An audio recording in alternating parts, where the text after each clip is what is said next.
প্রত্যেকটা দেশের নির্বাচিত সরকার কি কাজ করে? নির্বাচিত সরকার অন্যতম কাজ হচ্ছে দেশের জনগণের জান ও মালের নিরাপত্তা। নির্বাচিত সরকার যেই কাজগুলো করতেছে, তাহলে অনির্বাচিত সরকার বা এই যে অন্তর্বর্তীকালীন সরকার প্রফেসর ইউনূস সেম একই কাজই করতেছে। তাহলে দেখেন ওই সময় নির্বাচিত গভর্নমেন্ট গুলো আসলেই কি তারা জনগণের সরকার হতে পেরেছিল? এই যে নির্বাচিত সরকার হলেই তারা কি জনগণের সরকার হতে পারে? যিনি লন্ডনে আছেন জনাব তারেক রহমান, উনি কন্টিনিউ বলছেন, সাবধান নেতাকর্মীরা, আপনারা সাবধান হন, এগুলো থেকে বিরত থাকেন, বহিষ্কার করছেন এবং বলছেন আগামী নির্বাচন অনেক কঠিন হবে। কিন্তু কেউ তো উনার কথা শুনছে বলে মনে হচ্ছে না। জামায়াত ইসলামের কাছ থেকে অনেক কিছু প্রত্যাশা ছিল। অন্যতম বৃহত্তম দল বর্তমানে মনে করি আমরা, যেহেতু আওয়ামী লীগ নাই, আওয়ামী লীগের বিএনপির প্রতিপক্ষ জামায়াত ইসলামী। ওনারা সঠিক কোন ইনফরমেশন দিচ্ছেন না, সঠিক কথা বলছেন না। ওনারা একবার নির্বাচনের কথা বলছেন, আবার সংস্কারের কথা বলছেন। কোন একটি দলের কাছ থেকে একটা সুনির্দিষ্ট পরিকল্পনার কথা আমরা পাইনি এই পর্যন্ত। আমাদের দেশ কোন দিকে যাবে? যে আসলে নির্বাচিত সরকারের কাজ কি, এই সরকারের কাজ কি, এবং আসলে সরকার কি করতেছে, তাহলে আমার মনে হয় দর্শক শ্রোতাদের বুঝতে খুব সুবিধা হবে।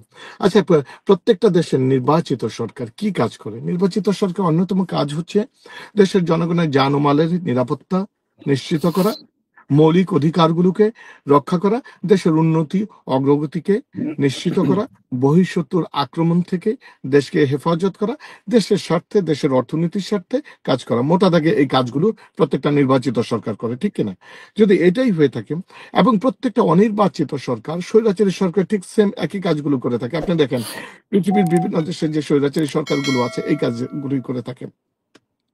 প্রশ্ন হলো, তাহলে ডক্টর ইউনূস কি কাজ করতেছেন? ডক্টর ইউনূস কি এই কাজগুলো করতেছেন কিনা? ইনডিড, ডক্টর ইউনূস তো দেশের এই সমস্ত কাজগুলোই করতেছে, যার একটা আমরা দৃষ্টান্ত আমরা দেখতে পেলাম যে গত 15 বছরের মধ্যে সবচেয়ে স্বস্তিদায়ক রমাদান এবছর হয়েছে। আমরা দেখলাম যে ইন্টারন্যাশনাল বিজনেস সামিট বাংলাদেশে হয়ে গেল, যার মাধ্যমে প্রচুর foreigner millions and billions dollars বাংলাদেশে ইনভেস্ট করার কথা বলেছে।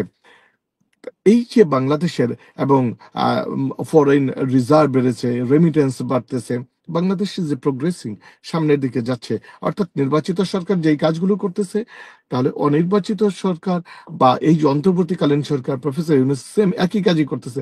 তাহলে প্রবলেমটা কোন জায়গায়? তাহলে এই যে একটা দল নির্বাচনের জন্য তাড়াহুড়া করতেছে, সকালে সকালে সন্ধ্যায় বিকালে শয়নে স্বপনে সারাক্ষণ নির্বাচন নির্বাচন করতেছে, এর কারণটাকে? তাহলে তার মানে কি যে নির্বাচিত হয়ে আসবে, তাহলে তাদের কি ভিন্ন কোনো উদ্দেশ্য রয়েছে? আপনার কাছে এই কোশ্চেনটা রাখলাম, জাতি এবং যারা দর্শক শ্রোতা আমাকে এই উত্তর দিয়ে হেল্প করবেন। আসেন আমরা একটু দেখি বিগত দিনের যে নির্বাচিত সরকার, বাংলাদেশের সবচেয়ে ক্রেডিবল যে ইলেকশনগুলোর কথা বলা হয়ে থাকে সেগুলো আমরা দেখে থাকি, যে 91, 96, 2001, এই তিনটা নির্বাচন সবচেয়ে ক্রেডিবল নির্বাচন হয়েছিল। তাহলে দেখেন ওই সময় নির্বাচিত গভর্নমেন্ট গুলো আসলেই কি তারা জনগণের সরকার হতে পেরেছিল? ওই সময়ের প্রত্যেকটা নির্বাচিত সরকারই ছিল দলীয়, এককেন্দ্রিক, এবং তারা তাদের স্বেচ্ছাচারী মনোভাবের বাইরে কিন্তু ওই সময় নির্বাচিত গভর্নমেন্ট গুলো যেতে পারেনি। তারা কি ওই সময়ের যে নির্বাচিত গভর্নমেন্ট গুলো ছিল, ওই গভর্নমেন্ট কি গণতান্ত্রিক বিধান, গণতান্ত্রিক ধারাকে বাংলাদেশে সুপ্রতিষ্ঠিত করতে পেরেছিল?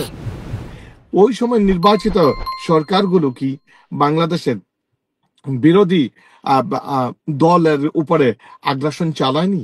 বিরোধী দলগুলোকে কন্ট্রোল করার চেষ্টা করেনি? করেছে। ওই সময় নির্বাচিত সরকার বাংলাদেশের সরকারি প্রতিষ্ঠানগুলোর উপরে তাদের নিজস্ব কন্ট্রোল, এটা কি প্রতিষ্ঠা করেনি? ওই সময় নির্বাচিত সরকারগুলো কি বাংলাদেশের জুডিশিয়ারি প্রশাসনকে নিজের করে ব্যবহার করেনি? ওই সময় কি বাংলাদেশে টেন্ডারবাজি দলীয়করণ হয়নি? হয়েছে। ওই সময় 10% কমিশনের কথা আপনি আমি আমরা সবাই জানি। বিচার বিভাগের কণ্ঠরোধ করা হয়েছিল। ওই সময় মানুষের মৌলিক অধিকারকে হরণ করার চেষ্টা করা হয়েছিল।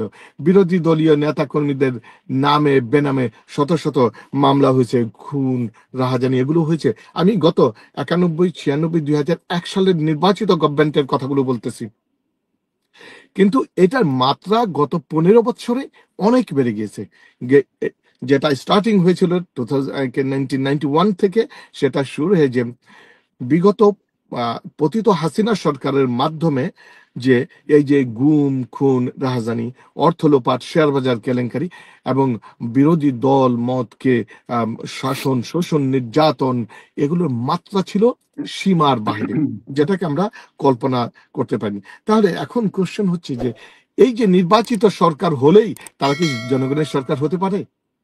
অ্যাটলিস্ট আমার ক্ষুদ্র অ্যানালাইসিস এবং আপনাদের সামনে যেই তথ্যপত্র দিলাম, এগুলো আরো বিস্তারিত তথ্যপত্র আমরা সবাই জানি। জনগণ বলবে যে আসলে তারা কিন্তু কখনোই জনগণের সরকার হতে পারেনি।